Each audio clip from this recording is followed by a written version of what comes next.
wanted to come on here and give you some updates about what's going on in the home care industry.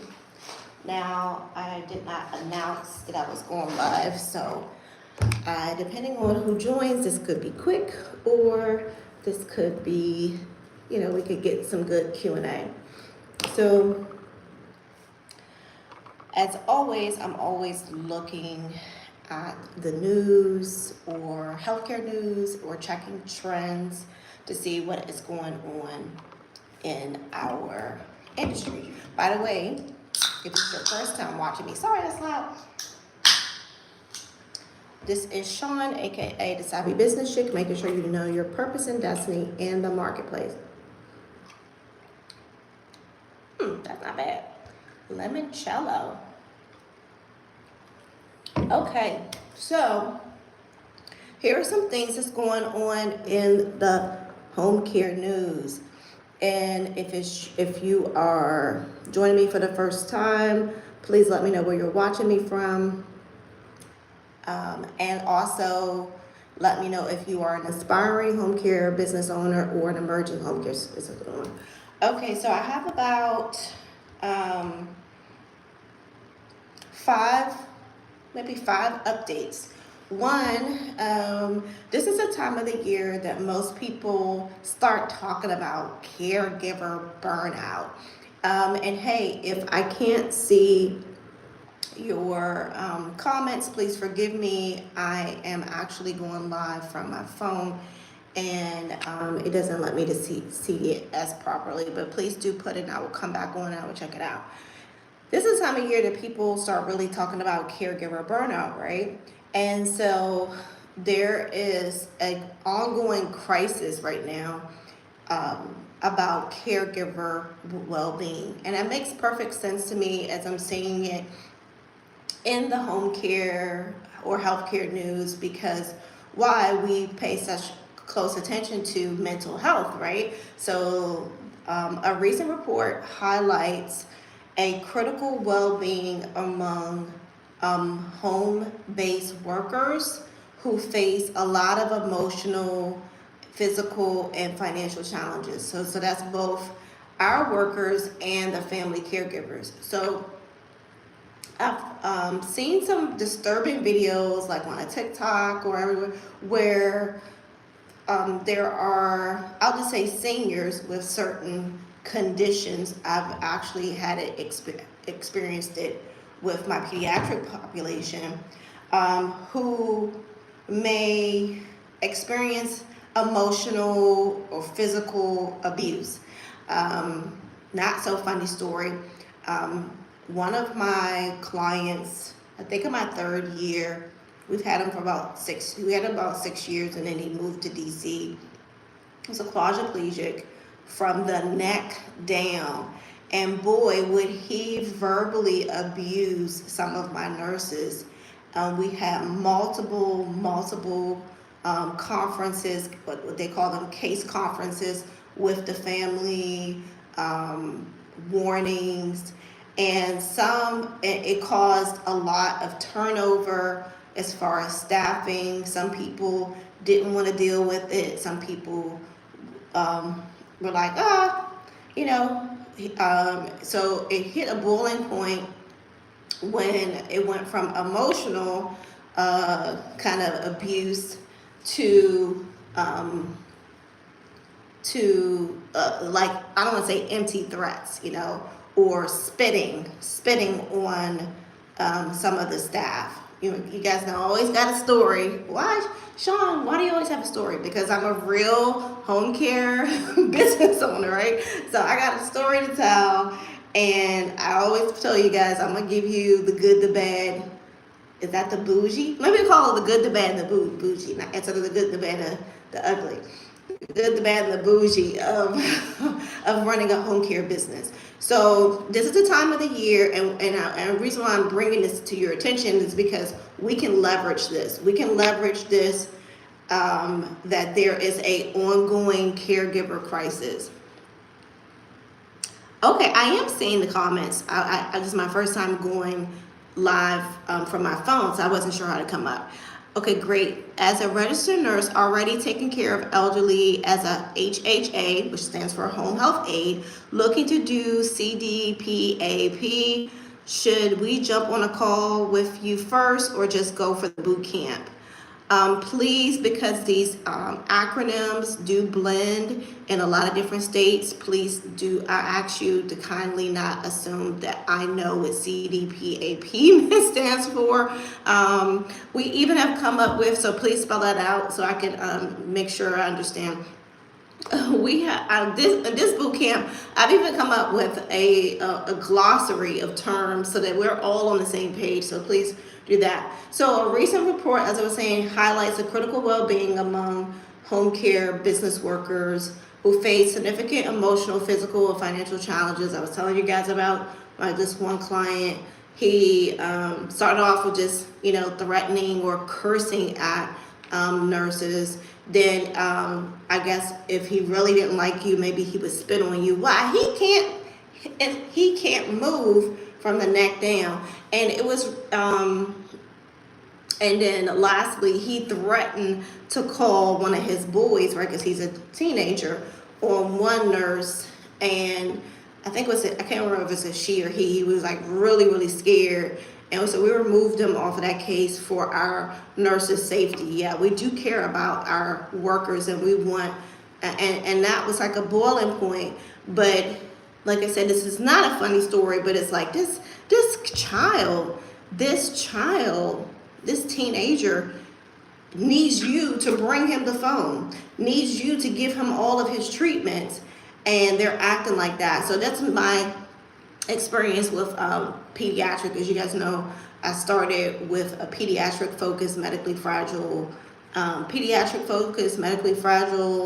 technology dependent home care agency. My first 13 years was heavily focused on all peds from infants into what they call like 2022 when they age out of the insurance population. So with that being said, I see a lot of that now, like on a TikTok, where someone with dementia, may be hitting a caregiver, spitting on them, and it's up to you. Actually, it is your responsibility, home care CEO, to address that with the client, number one, and prepare your caregivers, right? This will be one of those things, because this is the caregiver well-being is an issue, right? You might get a couple of clients that sign up with your agency and they have a history. So you have to figure out, do I want some of this good money? Oh my gosh, Sean, they got good hours. Would you be able to deal with it? Because in this instance, and I had a case manager tell me this in my 4th year of business, and it proved to be really, really true. It is actually not cheaper to keep her, right? Or him, right? As far as your caregivers are concerned.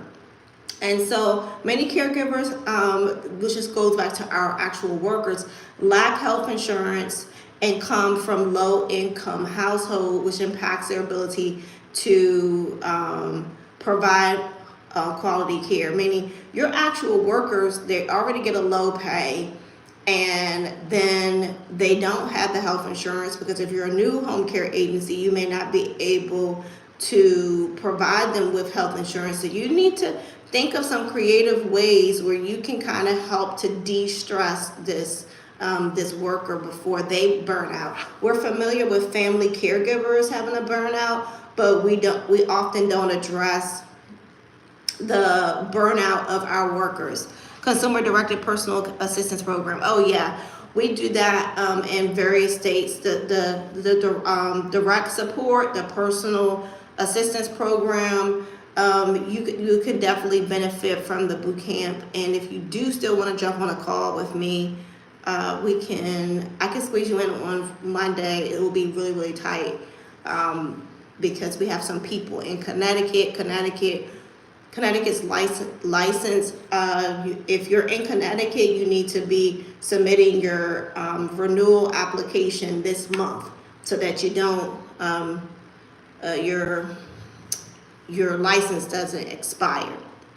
It's supposed to do it within 45 days of expiration, and it expires for everybody in Connecticut if you have a homemaker companion agency the 30th of October. So what I'm saying about this caregiver well-being, from a marketing standpoint, you can use this as a pain point. We talked about pain points. We'll be going over that a little bit more in the home care marketing boot camp to kind of lure in new clients who are family caregivers who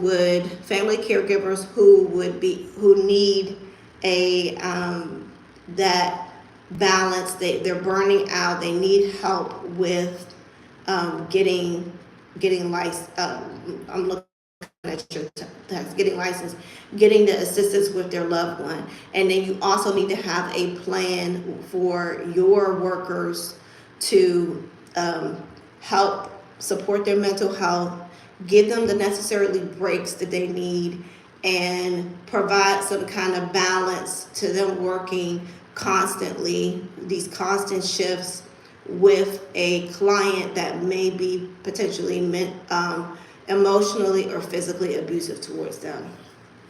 Okay, next. Okay, so something that comes up a lot, which you guys may think that the regulations won't ever change, and that is not true. So there's an evolving regulations and licensing with the regulated states.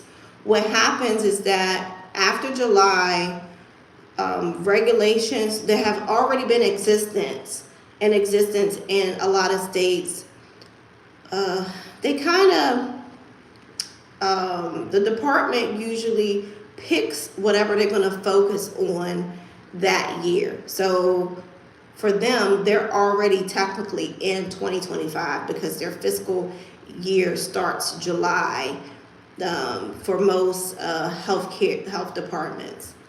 And you need to be mindful of that, because if you looked at an application to get licensed earlier this year and then things change. I mean, we had something as simple as we're no longer taking paper applications, or now we're going, the requirement that's in section 6.7A, we need you to explain how you're going to address that. For New York, let's get on a call. New York is a little bit more complicated.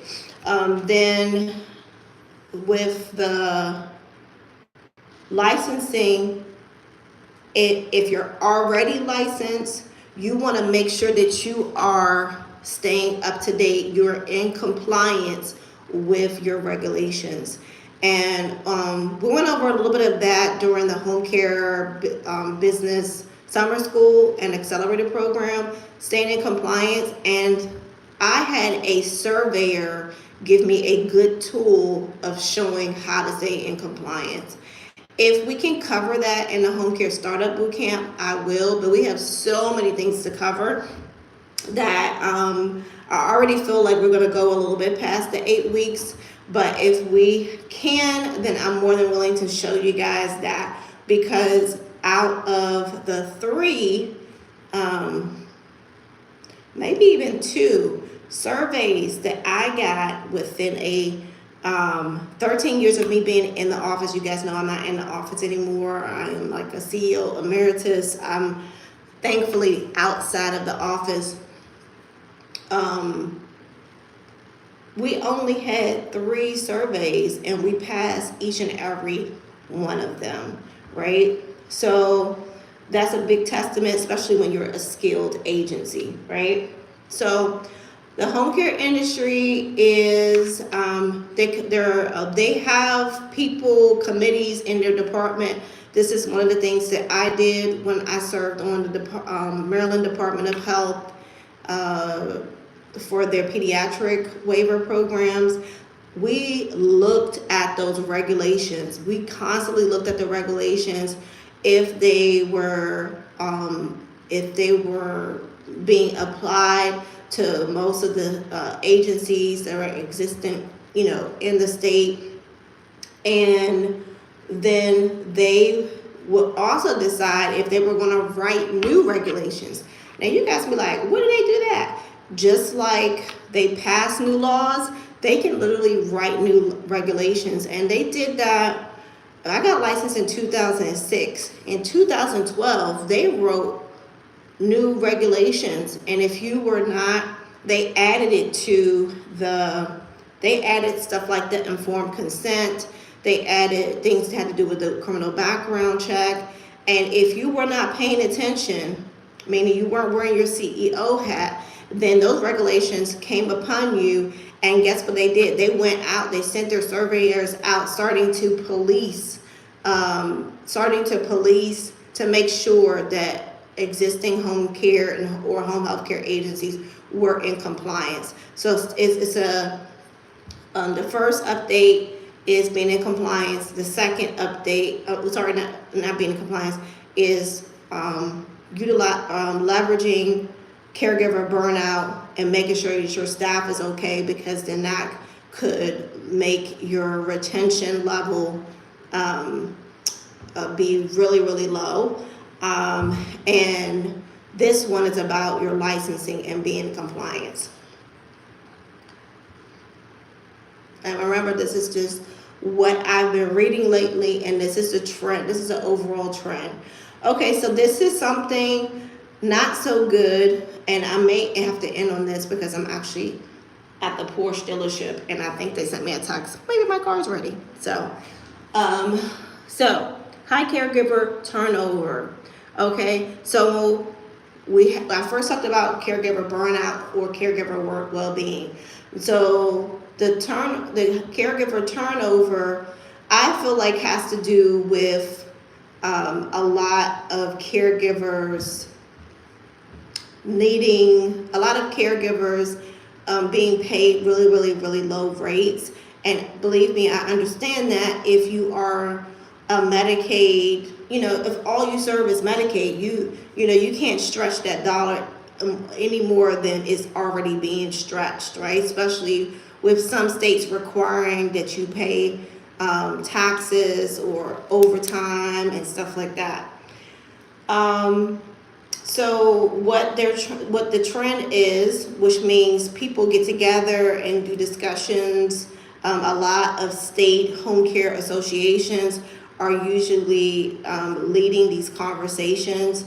So that is one benefit to being in these home care associations, even though it is a price for them. They do charge you a pretty large fee per year, depending on your annual revenue. I may not say large fee. They charge you a percentage of your annual revenue, right? So they want to, but the state still understands that these caregivers are needed. So they essentially do want to assist the home care agencies out here with recruitment strategies.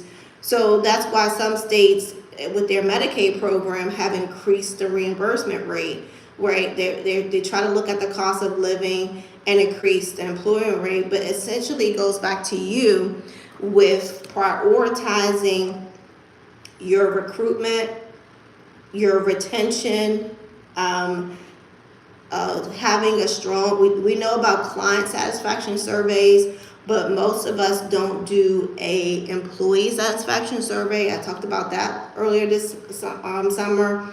And then just really making sure that your HR or recruitment department has an equal strategy for recruiting and retaining. Like what is within your company culture that would make someone after they work with you initially want to stay. There's a couple of ways. We didn't lose too many nurses to other agencies or who left us to go work directly with clients. So building a strong company culture can happen from day one, right? And I don't want to say it's easy to do, but I do want to say that you can do it, right? And you want to understand your industry. You don't want to have the fear, oh, Sean, I saw on Facebook groups and it's not enough caregivers out here. Well, that's not necessarily true. There's a rotation of caregivers out here, because what happens is that even if a caregiver goes through CNA school or anything like that, and then they come work with you, and then maybe they say, I'm not dealing with this. I'm going to go work at Walmart, or I'm going to go work at Chick-fil-A, or I'm going to go work somewhere else. Maybe they work in a doctor's office. Maybe they don't work in healthcare. Anyway, there is still a rotation. Then I would recommend you look at the amount of students that go through CNA school once a quarter.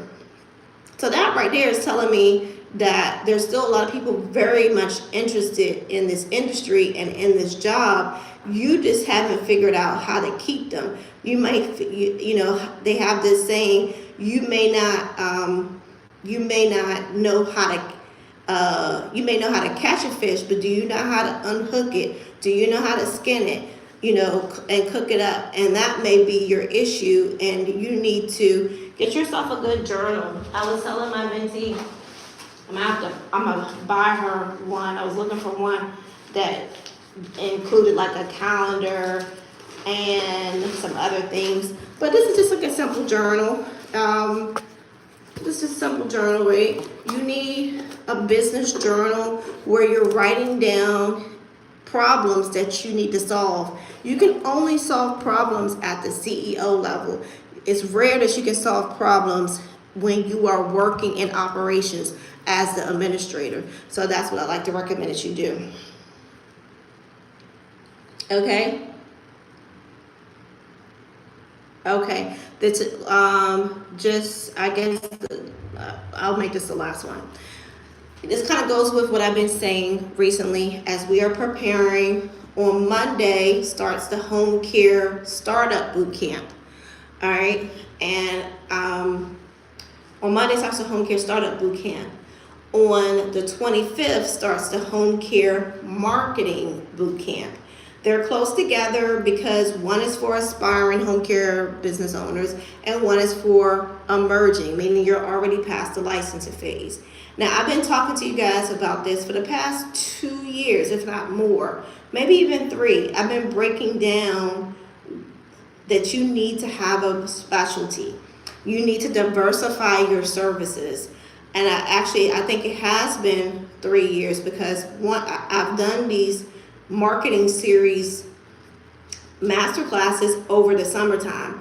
The first year I talked about postpartum care services, and when I did that, shortly after we saw on the healthcare news, and you can just go look up, Google healthcare news, and it will have different listings of where you can look up what's going on in the industry. Then we did cancer care training. Then we did Parkinson's care